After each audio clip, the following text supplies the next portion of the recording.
Et bonjour à tous, c'est Karine. On se retrouve pour une vidéo un peu de retour du Festival des Jeux de Vichy. On a été pendant 2 jours, donc je vais repasser un peu les photos que j'ai prises des différents jeux et vous dire rapidement ce que j'en ai pensé.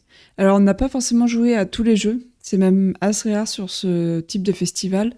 Étant donné que c'est le festival pro, on va plutôt nous présenter tous les jeux, nous faire un pitch de tous les jeux pour nous intéresser sur le jeu, répondre à nos questions. Mais le nombre de parties qu'on peut faire est assez compliqué, surtout sur des jeux un peu experts, qui sont des parties assez longues. Donc là, ça va plus être un retour sur les présentations qu'on a eues, et puis allez, c'est parti. Alors là, c'était même pas une présentation en plus, je vais juste passer rapidement parce que j'ai vu du coup Horizon de Spirit Island, donc là qui arrive en français. Et c'était pour moi aussi l'occasion de vous montrer le matériel, puisque je l'ai évoqué dans une précédente vidéo. Donc globalement, en fait, il y aura plus du tout les figurines.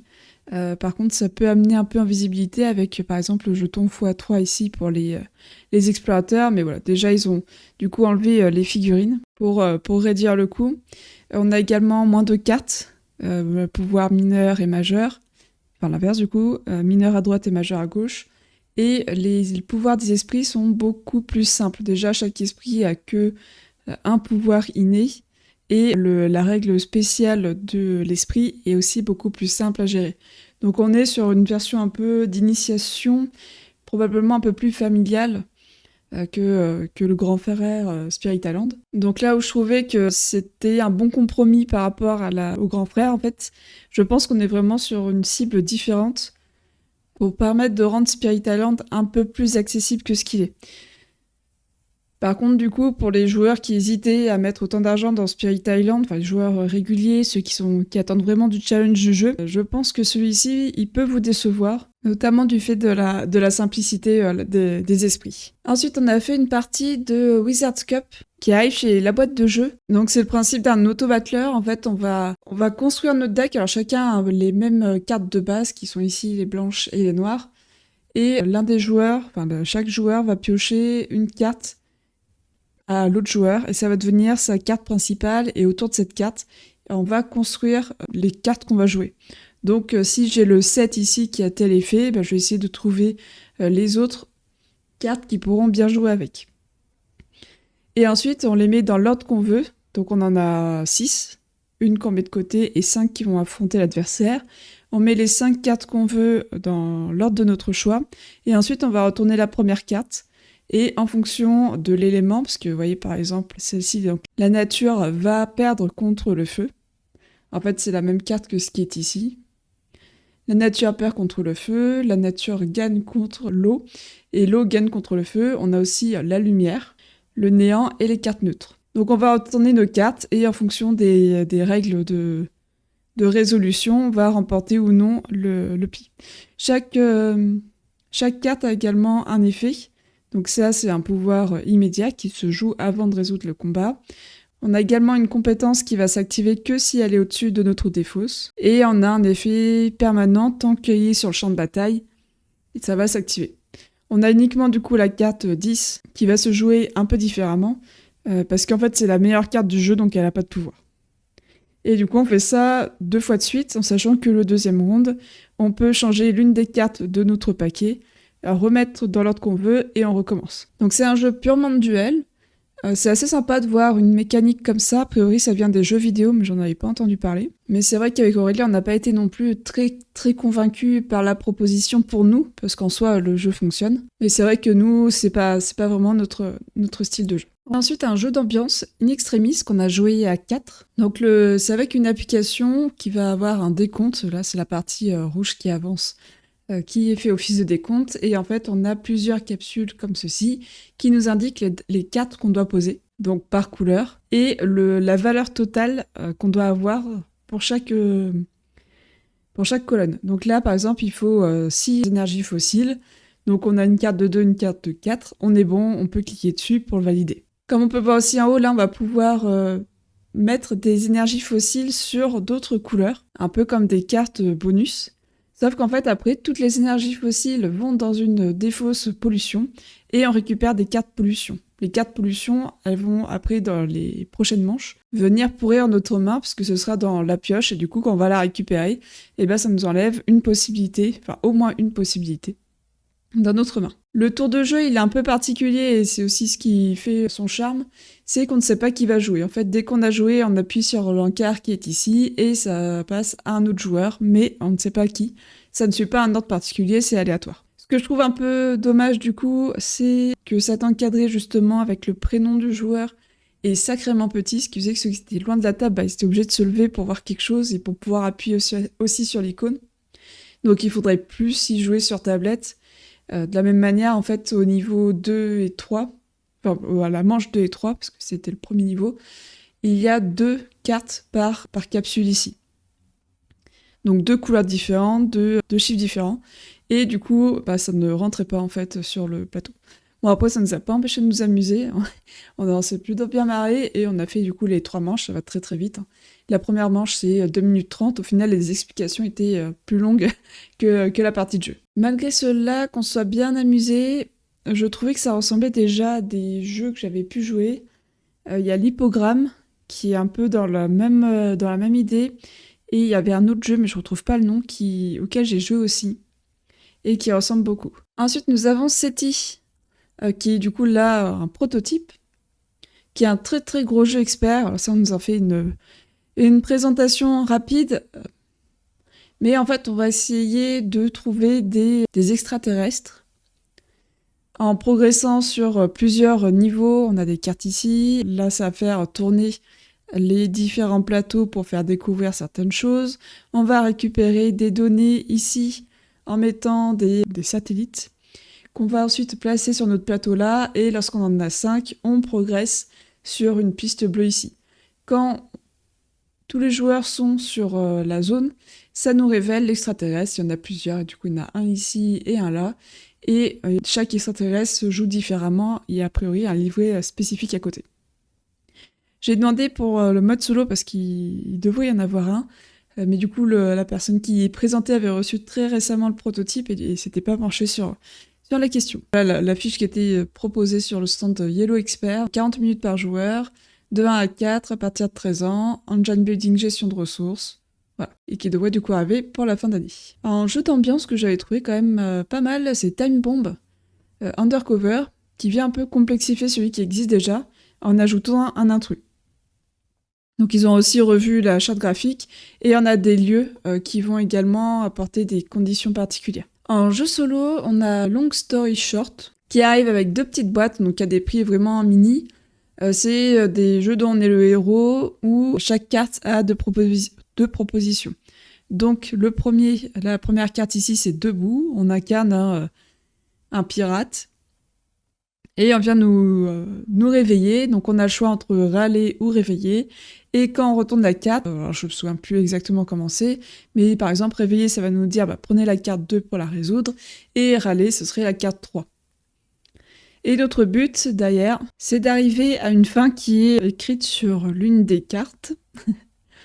Et une fois qu'on l'a réussi, en fait, au verso de cette carte, on a des objectifs secondaires à également trouver avant d'atteindre la fin. Donc il devrait y avoir un peu de rejouabilité. Et du coup, celui de droite, c'est le premier opus qui va sortir. Et à gauche, c'en est un deuxième, où pour celui-ci, on va contrôler 2 decks. Notre objectif va être de faire en sorte que Carmen et Carlos arrivent à se trouver. Et chacun va avoir un peu sa vie distincte, et le but c'est d'arriver, en jouant avec les 2 decks, en solo, de trouver les bons choix pour arriver à la fin. Alors c'est vraiment un jeu dont on est le héros, parce qu'il n'y a pas vraiment de gameplay derrière, mais je pense que ça peut quand même occuper un petit moment. Ensuite on est allé du côté de Pixie Games, où du coup on a vu quelques présentations. Donc déjà il y a Inventeur du Tigre du Sud qui va bientôt sortir. Donc c'est une version a priori un peu plus accessible du précédent qui était sacrément compliqué, même si a priori il était très très bien. Et on a aussi le Torgal jeu de plateau qu'on avait déjà vu l'année dernière, mais là ça y est, ça arrive. Donc on a le livret Aspiral qui va nous faire notre plateau de jeu et nos petites figurines qu'on va pouvoir poser. On a également un livre des récits, alors là on voit pas, mais quand même mastoc, qui a beaucoup de pages qui nous sont proposées. Et du coup, on a nos personnages avec du polydomino pour les blessures, si je me souviens bien. Donc on va remplir les cases pour survivre. Ensuite, on a le jeu serré. Donc cette fois-ci dans l'espace où on va être sur du placement d'ouvriers aussi. Et on va avoir plein de manières de scorer. Enfin d'agir en tout cas. Pour aussi arriver à faire des lancements. Donc bon, le placement d'ouvriers, c'est pas trop mon truc. Mais celui-ci pourrait potentiellement m'intéresser. Il faudrait que je regarde un peu plus. Je me souviens que j'avais déjà regardé pour une des précédentes vidéos là où je faisais ma nouvelle wishlist. Mais c'est vrai que là, on me l'a plutôt bien vendu dans l'idée. En fait, on nous disait qu'il fallait vraiment réussir à se projeter dans le jeu. Parce qu'il y avait plein moyen de faire des actions différentes pour arriver un peu à des fins différentes. C'est pas vraiment le cas, mais en tout cas à des scorings différents. Et qu'après, ouais, il est plutôt accessible pour un jeu de cette gamme. On a aussi le jeu du coup Résurgence qui va bientôt arriver, où il y a une partie bluff, où on va miser sur différentes zones, donc le port, la ville et le souterrain, si je me souviens bien, nos personnages pour ensuite jouer dans les différentes zones et essayer de prendre l'avantage d'être majoritaire. On a des mutants qui vont venir nous embêter, donc il nous faudra des munitions pour pouvoir les flinguer. Et on va également avancer sur la piste en haut. Je me souviens plus exactement ce que ça nous permet d'avoir en plus. Et je crois qu'on ne nous a pas parlé de cette partie-là, mais de ce qui me semble avoir vu avant, ça permettait de construire son refuge en le réparant. On débloquait de nouvelles actions. Alors on a un nouvel opus de Side Quest qui va sortir. J'ai pas joué au précédent qui me semblait un peu accessible, un peu trop pour moi. Donc c'est un jeu d'enquête et cette fois-ci c'est sur le thème de Frostpunk. Et ce que je trouvais intéressant, c'est que ce plateau-là fait partie du jeu. On va vraiment être sur un jeu de gestion également pour pouvoir arriver au bout de l'enquête. Donc je suis assez curieuse de ce que ça donne et puis j'aime beaucoup Frostpunk. Donc c'est vrai que revoir ces bâtiments-là, ça fait toujours plaisir. Ensuite on a Tiny Epic Crimes, donc là c'est vraiment là où les précédents jeux étaient un peu une minimisation de ce qui pouvait déjà être existant. Là, on serait un peu plus sur une création dans laquelle on va devoir mener notre petite enquête. Et j'aime beaucoup les balles, les dés en forme de balles. C'est vraiment bien ça. Après, au niveau du matériel, j'ai pas... Enfin bon, c'est du Tiny Epic, mais c'est vrai que là, j'ai pas été non plus très, très convaincue. Les petites voitures sont toutes mimi, les petits dés, ils sont tout mimi, mais le reste, je trouve pas que ce soit tip top. Du côté de Lucky Duck Games, alors j'ai pas réussi à m'incruster dans un groupe pour écouter ce qui se disait. Donc j'ai fait un petit tour de mon côté, voir quelles étaient les nouveautés. Donc on a une version de Cascadia avec des dés qui va sortir. J'ai vu que dans le livret qu'il y a ici, il allait avoir plusieurs phases. Donc ça, ce serait le plus simple de ce que j'ai vu. Et après, il me semble qu'il y en a 3 autres qui nous sont possibles. Donc je suppose que ça fonctionne un petit peu comme Cascadia sur le principe. Ensuite, quelque chose qui a beaucoup attiré mon œil et qui est probablement ce que j'attends le plus pour les prochains mois, c'est une version de Sleeping Gods qui est exclusivement pour 1 à 2 joueurs. Donc là, on voit pas, mais en fait, c'est marqué 1 à 2 joueurs, avec la possibilité de monter à 2 et 4, je sais pas trop comment. Je crois qu'il va y avoir une adaptation pour augmenter, mais moi forcément ce qui m'intéresse c'est le 1 et 2 joueurs. Pour cette version qui devrait être un peu moins longue que les autres, mais qui reprendrait à peu près les mêmes principes. Donc on retrouverait notre cahier d'exploration, avec des combats qui seront sûrement facilités. Et c'est vrai que vu que j'ai pas joué au précédent, à cause des critiques notamment sur le fait qu'il y ait beaucoup de personnages à gérer, ici a priori il y en aurait moins, donc ce serait l'occasion peut-être de me lancer dans cette série, plus ou moins, de Sleeping Gods, avec le joli bateau, hein, toujours.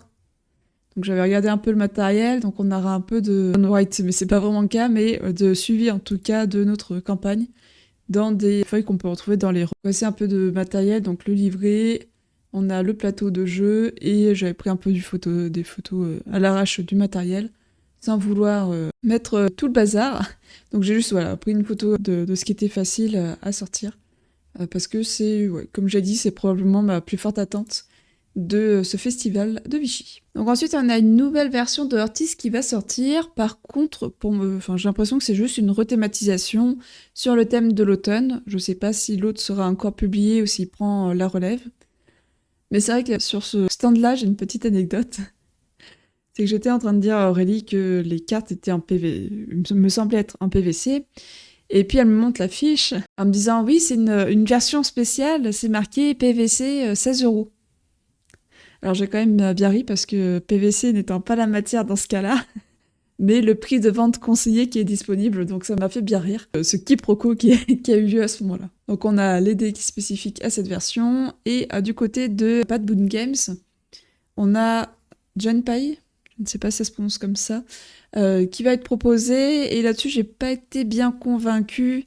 Il y a a priori des histoires de majorité et de deck building. Le deck building, c'est le fait, du coup, on va acheter des cartes ici lorsqu'on tombe sur l'action de marchand là.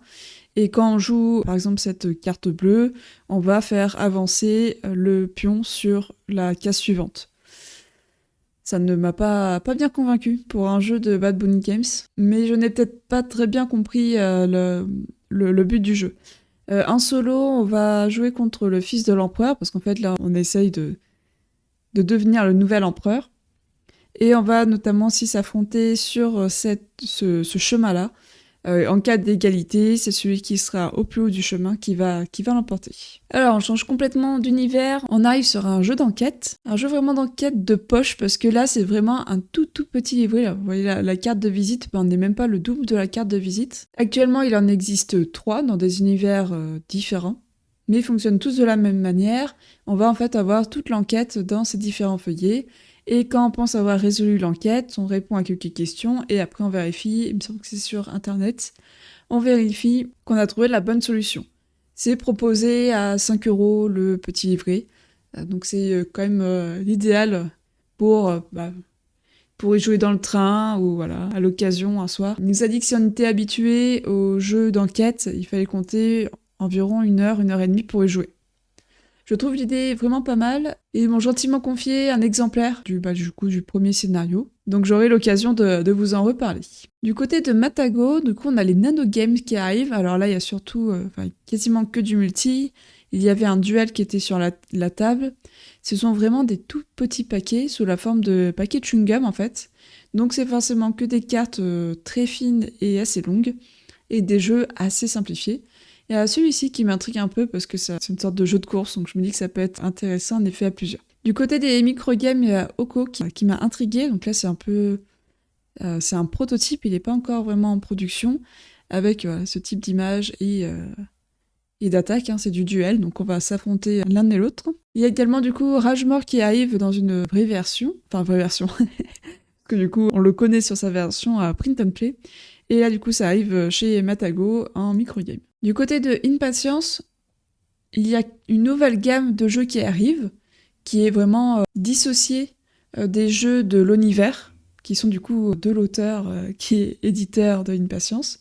Et là du coup c'est des créations de la gamme du coup Min Imp, et qui vont chacun proposer un peu des choses différentes. Ravel, on va devoir résoudre des énigmes un petit peu à la manière de Turing Machine, sauf que là, on n'a pas vraiment un scénario défini d'avance. En fait, on va avoir 4 cartes de chaque côté de notre mini-plateau ici, qui vont nous indiquer les conditions à respecter pour valider la carte. Donc on va lancer les dés, on les place dans l'ordre, et ensuite on va avoir droit à certains mouvements pour réussir à appliquer la carte. Donc on va utiliser des jetons ici, pour réussir à valider la carte, et quand on récupère la carte, on a des récompenses. Donc là, on gagnerait 2 récompenses. Celui-ci, on déplace la carte. Voilà. Il y a plusieurs petites récompenses qu'on pourra avoir de cette manière. Last Minute, c'est un jeu où il va falloir désamorcer la bombe. Très simple, très accessible. Mayor of Chicago, ça a l'air assez prometteur. C'est un jeu purement solo. Alors, je ne crois pas, est-ce que j'ai une photo ? Oui, la photo d'après. Donc on va affronter un candidat pour devenir le maire de Chicago. On va prendre les cartes du dessus du paquet ici et les mettre sur le plateau qui est là, enfin le plateau sur la table, qui est là, donc en ligne et après en colonne, pour essayer de faire des carrés, et avec ces carrés, on va pouvoir poser des partisans qui vont pouvoir nous aider dans notre campagne. Donc au départ, on commence juste avec un peu d'argent, et au fur et à mesure de notre progression, on va avancer les marqueurs. Sauf qu'à chaque fois qu'on va remplir une colonne, on va appliquer un événement qui se passe. Et si jamais on n'a pas trop envie de faire l'événement, donc on commence une nouvelle colonne au lieu de terminer celle-ci, on va prendre de la corruption, et forcément la corruption, c'est pas top. Et de l'autre côté, du coup, on a Frigard, qui est un jeu de Rainer Knizia, qui ressemble à ceci. Et quand on pioche des cartes, on peut en avoir 3 en main. Donc on va avoir différentes créatures, et en fonction de ce qu'on a en main, ça va faire des points qu'on va pouvoir mettre en dessous de ces créatures-là pour avoir un score égal ou supérieur au score qui est écrit en bas. Donc là, 14, il faudrait qu'on ait suffisamment de cartes en dessous pour réussir à le vaincre. Et on va également avoir des pouvoirs qu'on va pouvoir utiliser. Si à la fin, là, on est à 13, on va pouvoir utiliser une carte pour passer à 14, mais ces cartes-là ont aussi des pouvoirs spécifiques qu'on va pouvoir utiliser dans notre partie. Donc avant de la griller pour un +1, on va peut-être voir si c'est pas plus intéressant de la garder pour être serein après. On a également pu faire quelques tours de Sphinx, donc qui se joue de 1 à 4, qui est un jeu de puzzle, où on va devoir aligner les symboles comme indiqué au-dessus. Au départ, les tuiles sont maudites, et avec nos actions, on va pouvoir les retourner et les déplacer. Mais le temps avance, et à chaque fois qu'on avance dans le temps, on va prendre des malus. Lorsqu'on arrive à résoudre une carte, on gagne un bonus qui est ici, et qu'on va pouvoir jouer un tour suivant. Ensuite, on nous a beaucoup parlé de Skull Queen, donc forcément, on a eu l'occasion d'y jouer. C'est un jeu d'ambiance, de 2 à 6 joueurs, pour des parties qui sont assez rapides. On a chacun notre petite planche et nos petits pirates. Au début de la partie, on nous distribue nos cartes, il y en a 2 au milieu. Et en fonction de nos cartes, on va essayer de parier. Si on a beaucoup de cartes jaunes qui vont nous faire monter sur la piste, du coup, le jaune, on va le mettre en bas de la piste. Et si le bleu, par exemple, on n'a que des cartes assez faibles, on va plutôt le mettre en haut parce qu'il va redescendre. Et le but, à la fin, on va scorer en comptant le nombre de points que nous rapporte chaque pirate. Si on dépasse cette valeur, le pirate, il tombe à l'eau. Et pareil, si on est en dessous de la valeur, donc à 0. Quand on va jouer, on va poser une carte. Donc, par exemple, je pose un 12 bleu. Les autres joueurs doivent également poser un bleu s'ils l'ont en main ou une carte d'une autre couleur. À la fin, on va regarder qui a la valeur la plus élevée et qui a la valeur la plus faible. Il y a certaines cartes, il me semble que c'est le 8 et le 5, qui vont doubler les déplacements. Donc si le prochain joueur joue un 8 avec du coup le déplacement doublé, moi qui ai mis 12, mon personnage bleu va augmenter de cases et du coup il va tomber à l'eau, donc je l'aurai perdu pour la partie. Donc ça va un peu tout se jouer à ça. Il y a une petite partie de bluff, mais ça marche plutôt bien sans être trop prise de tête. Les règles s'expliquent assez rapidement. Et on peut également tourner notre planche au début de la partie. Si on a vraiment des mauvaises cartes, on va plutôt essayer, du coup on va faire l'exact opposé. Donc si on a des cartes très nulles, on mettra plutôt notre petit pirate en bas de la piste, et à chaque fois qu'on va perdre, on va pouvoir scorer davantage. Donc je trouvais ça c'est bien pensé, et toujours un peu sur les jeux d'ambiance, mais sur celui-ci il y a un mode solo. C'est Feeling Lucky. Donc on va lancer les dés, et avec ces dés-là, qui sont communs à tous, ces dés-là, on va les placer sur nos conditions qui sont en bas. Quand c'est validé, on met un petit token dessus, et on peut en faire qu'une seule fois avec ces dés-là. Après, on relance les dés et on continue. À la fin du tour, on va les retourner pour les valider. Et ça va nous permettre d'avoir notamment de l'argent pour acheter d'autres conditions comme ça. Et après, plus on monte et plus la récompense sera importante. Donc c'est un jeu pas prise de tête, de stop ou encore parce qu'on peut s'arrêter pendant un tour, parce que si on s'arrête pas, on peut tout perdre. On a les petites rêves qui vont nous permettre d'avoir une seconde chance. Si au lancer de dés, on ne peut valider aucune condition de base, on perd, mais on pourra utiliser notre petite rêve pour survivre. Et après, il faudra être un peu plus méticuleux dans nos choix, et ça va s'arrêter avant de perdre. Donc ça fonctionne assez bien, c'est un jeu qui va vraiment pas être très cher, une quinzaine d'euros en boutique. Alors après, le matériel est pas dingue, hein, c'est du papier, du carton très très fin. C'est pas terrible, mais pour le prix, et bah il y a quand même moyen de bien s'amuser. Alors du côté d'Asmodée, on va avoir des jeux de rôle. Comme nous, on n'est pas très jeu de rôle, je passe, mais ça vous permet d'avoir une petite vue de ce qui va sortir. Ça va être une année de jeux de duel. On va avoir plusieurs jeux là, de duel qui vont s'enchaîner. Donc on a Res Arcana Duo qui va s'ajouter à la gamme Res Arcana. Donc là c'est surtout une boîte avec moins de matériel parce que ils ont voulu diminuer un peu le prix du jeu pour le rendre accessible aux personnes qui voulaient essentiellement du duo. Il y a a priori quelques règles qui changent, mais cette boîte-là peut aussi servir d'extension pour la boîte de base, pour avoir un peu plus de cartes et du coup de rejouabilité. Ensuite, on a le Seigneur des Anneaux Duel. Alors là, on est vraiment, je pense, sur un jeu qui va plutôt bien marcher. On retrouve un peu le système qu'on a pour Seven Wonders Duel, sauf qu'après, en fait, ça va beaucoup plus loin parce qu'il y a une histoire de conquête un peu de territoire. On va forcément essayer d'amener l'anneau tout au bon avant que les Nazgûl nous rattrapent. Ça a l'air plutôt sympa avec du chouette matériel. Et ça devrait bientôt arriver. Il y a eu un peu de retard, je crois, par rapport à ce qu'ils pensaient au départ. Mais ça devrait bientôt arriver. Ensuite, on a plusieurs jeux qui nous ont été présentés rapidement, mais il y en a aucun qui a vraiment retenu mon attention. Alors chez Koei nous ont quand même recommandé Fairy Ring, qui a priori très bien. On a une fée qui passe de champignon en champignon pour la faire grandir. A priori, il y a un petit côté Monopoly mieux fait. Donc pourquoi pas l'essayer un jour, mais c'est pas trop non plus notre gamme de jeux. Par contre, une gamme de jeux qui nous correspond un peu plus, c'est Star Wars Deck Building Game. Donc il y a l'édition Clone Wars qui va sortir. Aussi, au final, une attente de ma part. Alors, c'est une version qui va surtout permettre de jouer jusqu'à 4. Et autrement, il va pas y avoir vraiment de changement de règles. Mais j'aime beaucoup Star Wars Deck Building Game, donc peut-être que je te montrerai aussi celui-ci. Ensuite, donc, on a plein d'extensions pour des jeux qui sont déjà sortis, mais pas trop notre cible. Il y a Survive the Island, mais je vais vous en parler un peu après parce qu'on a eu l'occasion d'y jouer. Et Bombbuster, qui a l'air super bien.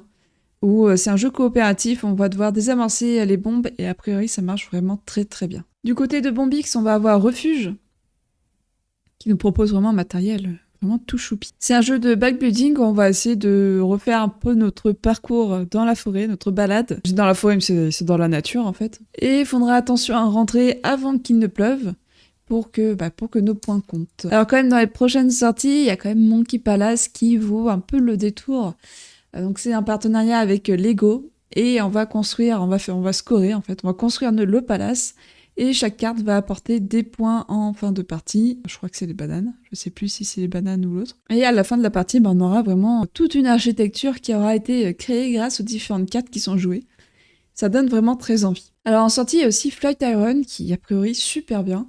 Et j'aime bien cette idée qu'on construit notre building en mettant les différents piliers, on met le plateau, les autres piliers, etc. Par contre, au niveau des mécaniques, j'ai pas forcément beaucoup d'infos. Donc pareil, ce sera quelque chose à surveiller. Donc Survive the Island, on y a joué, à 2 du coup. C'est une réédition, donc là, au final, la troisième, parce que la précédente qu'on connaît déjà était déjà une réédition. Donc là, on est sur encore une nouvelle édition, ils ont revu un peu au goût du jour. Ils ont changé quelques petites mécaniques qui marchaient a priori pas très bien. Ils ont revu la charte graphique pour nous proposer ce jeu-là. Donc c'est un jeu compétitif où on va essayer de sauver nos personnages en les faisant quitter l'île ici qui se déconstruit au fur et à mesure en rejoignant les autres rivages, en évitant les monstres, et c'est les autres joueurs qui vont jouer les monstres. Donc chacun à notre tour, on va lancer notamment ce dé-là pour faire déplacer le requin, le dragon, je sais plus comment il s'appelle, et le Godzilla, qui ont chacun un peu leurs capacités qui sont inscrites ici. C'est un jeu très simple dans son fonctionnement, mais c'est quand même assez plaisant quand l'adversaire a mis 3 petits personnages sur son radeau et qu'il est juste à côté de la plage pour pouvoir les faire fuir, et hop, la bestiole qui vient tout dévorer, qui vient faire un carnage, pendant que toi, tranquillement, tu amènes tes petits explorateurs sur ton rivage. Et à la fin de la partie, on va scorer les points. Et en fait, en dessous de chaque personnage, on a des numéros et certains, ça va de 1 à 5. Donc il y en a certains qui valent plus de points que d'autres. En début de partie, on sait où on les met, mais après, il faut se souvenir où ils sont. À 2 joueurs, on choisit les 2 couleurs. Et du coup, ça devient vraiment compliqué de se souvenir desquels ont des numéros 5. Mais du coup, il est bien plus intéressant de sacrifier un petit personnage avec un numéro 1 que le numéro 5. Et sur les barques, on peut avoir deux ou plus, 3 personnes au final, différentes sur la même barque. Donc ça peut être parfois intéressant de faire en sorte qu'un monstre vienne manger la barque et les petits personnages dedans, même si on a un nous, parce que ça peut être plus intéressant, stratégiquement, de sacrifier notre personnage. Au fur et à mesure aussi, l'île, du coup, petit à petit, elle va se détruire. Là, on voit qu'il y a des cases qui ont déjà été détruites. Donc on commence par le sable, après la forêt, et on finit par les montagnes, parce que le niveau de la mer monte. Et derrière chaque tuile, on a des effets qui sont répertoriés ici. Donc on a les rouges, c'est des effets immédiats. Il y en a qui sont bien, comme le radeau, je crois que c'est le seul. Et les autres qui sont plus dévastateurs. Et sinon, on a des tuiles vertes qui vont être des avantages, des actions un peu supplémentaires qu'on va également avoir et qui vont nous permettre d'accélérer un peu certaines actions pour éviter que les autres joueurs nous bloquent dans ce qu'on voulait faire. Alors j'ai pris rapidement une photo de Monumental Duel. Donc ça, c'est un prototype, mais ça devrait bientôt arriver. Enfin. Donc voilà, ça arrive. J'ai pas eu une présentation complète, mais j'ai surtout vu du bien de Monumental classique, à l'exception de certains points qui, a priori, ont été retirés de cette version duel. Donc ça m'intéresse encore plus. Ensuite, alors la photo est très très moche. Et du coup, c'est King of Tokyo Duel, donc qui est une version un peu plus joueur de King of Tokyo qui est plus enfantin. On va lancer les dés en fonction des phases de dés qu'on obtient. Ça va nous permettre d'avancer sur une piste ici, de taper l'adversaire ou d'acheter des cartes qui est là. On peut avancer assez vite sur la piste là. Donc il y a 3 conditions de victoire. Le premier, c'est d'atteindre le bout de la piste ici, on a gagné en le tirant vers nous, ou celui d'ici. On peut également gagner en ayant les 2 pions de notre côté. Et la dernière condition de victoire, c'est de réussir à mettre des baffes à l'adversaire pour le mettre KO. Et du coup, on gagne le duel. Donc ça a l'air très intéressant aussi, certes quand même assez familial, mais je pense qu'il y a moyen de bien s'amuser dessus. En autre jeu solo et duo, on a Kinfire qui va arriver. Alors, j'ai pas eu de présentation du jeu, mais une personne de Discord m'a dit il faut aller voir ça. Du coup, je suis allée voir un peu ce qui était proposé.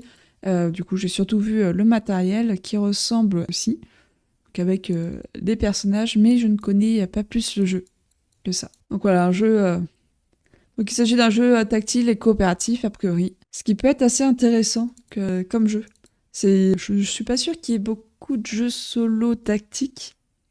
Ce serait à voir. Du retour de côté Yellow, je me suis un peu baladée dans ce festival. J'ai fait beaucoup d'allers-retours. Du côté de Yellow, on a le jeu The Gang, qui est aussi un jeu d'ambiance, qui m'a l'air super sympa, qui est basé sur le poker. On va chacun avoir une main, mais au lieu d'être en compétition, ça va être coopératif. Et avec ces jetons-là, on va un peu parier, c'est pas vraiment le bon terme, mais si en fait j'ai une mauvaise main, et ben je vais prendre le token avec un dessus, et je dis à mes adversaires, et pour dire aux autres joueurs, franchement, elle n'est pas terrible, et chacun va essayer comme ça de deviner un peu son placement par rapport aux autres joueurs. Et j'ai assisté à une fin de partie, et c'était assez tendu, et les personnes étaient très très contentes d'y avoir joué. Donc c'est vrai que c'est un jeu qui me tente bien. En plus, jusqu'à 6, ça permet quand même d'avoir du monde autour de la table. Avec peu de matériel, et le matériel est plutôt cool. Les petits jetons, ça rend vraiment bien. Du coup, c'est aussi un jeu que je vais suivre. Ensuite, on a un jeu qui peut se jouer en solo, qui est Spotso encore. Donc on a les petits chiens ici, on va utiliser des tuiles pour faire des actions, dont notamment lancer les dés là, et quand on obtient les bonnes phases, on les met sur les cartes. Il y a une notion de stop ou encore, parce que quand on valide une carte, on peut passer notre tour pour vraiment la valider, qu'elle soit vraiment acquise. Ou sinon, on peut attendre quelques tours pour en valider les 3 autres et que ça se valide, que ce soit mis de côté automatiquement. Sauf que dans ce cas-là, on prend plus de risques, parce que si on ne peut pas poser le dé sur une des cartes, il va dans la niche du toutou, qui va enterrer le dé dans sa niche. Et au-delà de cette, le chien devient tout fou, et ils partent tous. Voilà, on a perdu tous les objectifs qu'on avait réussi. Donc c'est un stop ou encore de ce côté-là. Donc voilà, même si la photo est un peu moche, on arrive à voir les différentes actions qui nous sont proposées. Et il y a encore tout ce paquet de tuiles ici qui est disponible. Alors un jeu plus d'ambiance, décidément, je trouve que cette année c'est très jeu de duel et jeu d'ambiance. On a ce jeu-là, 5 mm, que je trouvais assez rigolo. On va chacun avoir notre bâton et il y aura un bâton qui sera dans le petit réceptacle ici. Et on va devoir parier, on a au départ tous un même nombre de points, et on va devoir parier, celui qui fait le plus gros pari récupère la baguette, et si on en a 4 en escalier, c'est pareil d'exactement 5 mm. Dans ce cas-là, on va marquer un certain nombre de points. Si on arrive à en avoir 4 d'exactement la même longueur, on gagne la partie, et sinon, quand on arrive à 0, la partie se termine. Ensuite, on a vu un stand un peu particulier qui est un regroupement d'auteurs qui ils sont regroupés parce qu'ils avaient eu des difficultés chacun un peu différentes. Donc ça permettait de faire un réseau d'auteurs pour pouvoir s'entraider. Et du coup, ils ont plusieurs jeux qui sont déjà bien avancés.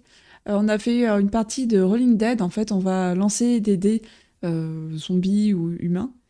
Et ça va être un jeu de rapidité où, en fonction de certaines combinaisons, on va devoir éliminer un autre joueur, ou si on est l'autre joueur, et on retire notre main pour pas être contaminé et rester le plus longtemps possible dans la partie.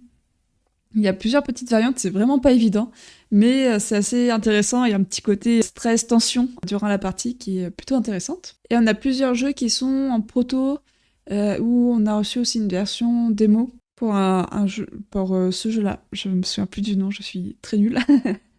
Et puis on avait tellement de jeux qu'il y a certains noms, je m'en souviens plus, et malheureusement j'ai pas de photo de celui-ci, j'ai oublié d'en prendre un. Mais en tout cas, on a une version démo, donc on pourra vous en parler. Ils ont également un jeu qui va être prochainement en financement participatif. Donc voilà ce qu'on a pu voir sur Vichy. J'ai pas vraiment trouvé de gros coups de cœur de jeux que j'attends absolument, à part éventuellement Sleeping Gods, qui est quand même un jeu que j'attends beaucoup. J'ai quelques curiosités, donc je vais suivre l'avancement. On a essayé de voir un peu des éditeurs que d'autres personnes ne verraient pas forcément. Et on a aussi pris beaucoup de temps pour discuter avec les éditeurs, avec des auteurs aussi, pour en savoir un peu plus par curiosité. Et ce sont vraiment des échanges qui sont très sympas, très convivial, et ça remet un peu l'humain au centre aussi de tous ces échanges qui sont parfois un peu formels, où nous on est les influenceurs, on nous envoie des jeux pour y jouer, faire un retour. Là, on voit aussi les personnes qui sont derrière, leur parcours. On se rend compte aussi de la réalité du monde ludique, qu'un éditeur, bien souvent, il est bénévole. Alors, pas pour tous, on est d'accord. Il y a certains éditeurs qui ont quand même plusieurs employés, mais parmi les petits éditeurs, il y en a beaucoup qui ne gagnent pas beaucoup, et voire rien du tout. Et du coup, ces échanges-là nous ont aussi donné envie de peut-être aller un peu plus loin en faisant des interviews. Alors, je pense que ce sera plutôt Aurélie qui va les réaliser. Et voilà, on arrive au terme de cette vidéo. N'hésitez pas à me dire en commentaire les jeux que vous attendez. Alors surtout solo et duo. Je vous ai quand même parlé des jeux d'ambiance parce que on est quand même nombreux aussi à jouer à des jeux d'ambiance. Mais c'est vrai que je cherche plutôt des jeux solo et duo. Donc n'hésitez pas à me dire en commentaire les jeux que vous attendez.